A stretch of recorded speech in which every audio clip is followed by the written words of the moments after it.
Avec notre médecin Sud Radio. C'est pas de l'artisanat la médecine, mais là aussi on a parfois quelques difficultés de recrutement. On en parlera peut-être une autre fois, docteur Simeka, n'est-ce pas?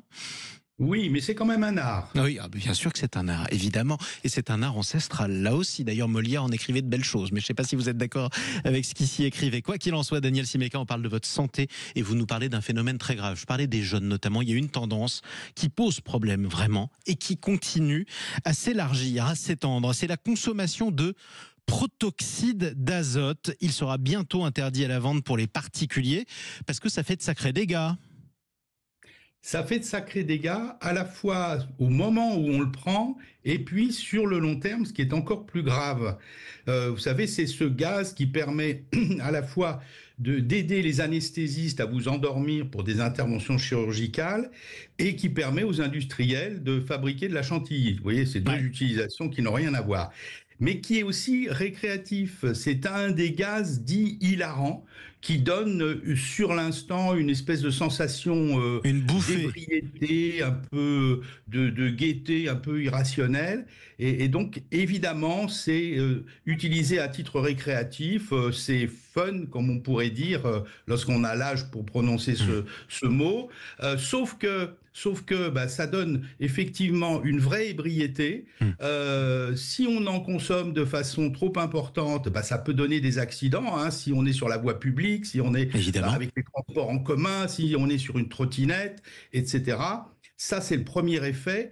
Et surtout, c'est un toxique du système nerveux central et périphérique. Ça donne des paralysies, ça donne des troubles qui parfois sont pérennes, qui ne s'arrêtent pas en arrêtant la consommation. Donc, effectivement, c'est très grave. Et je trouve que cette initiative de limiter... Alors, évidemment, pour l'usage médical. Hein. Ouais. Pour l'usage industriel, je trouve que les chercheurs pourraient se creuser un petit peu pour trouver un autre gaz. Bon, rassurez-moi, on va pas être... On pourrait fabriquer de la chantilly, sûrement avec autre chose. Mais enfin, si c'est réservé aux industriels, passe encore. Mais l'usage récréatif, c'est très bien de mettre le haut là. Bon, pas d'inquiétude, hein, vous qui nous écoutez, qui êtes gourmand, on va pas interdire la chantilly du jour au lendemain.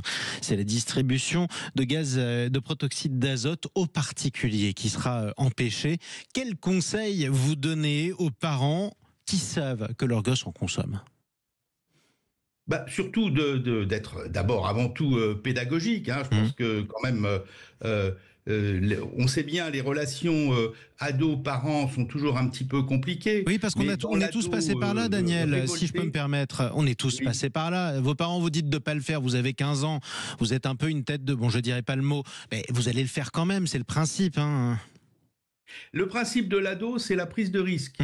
Mais la prise de risque, quand même, ils sont pas tout à fait idiots, nos ados. Ils prennent le risque, mais ils sont toujours en train de flirter avec la limite.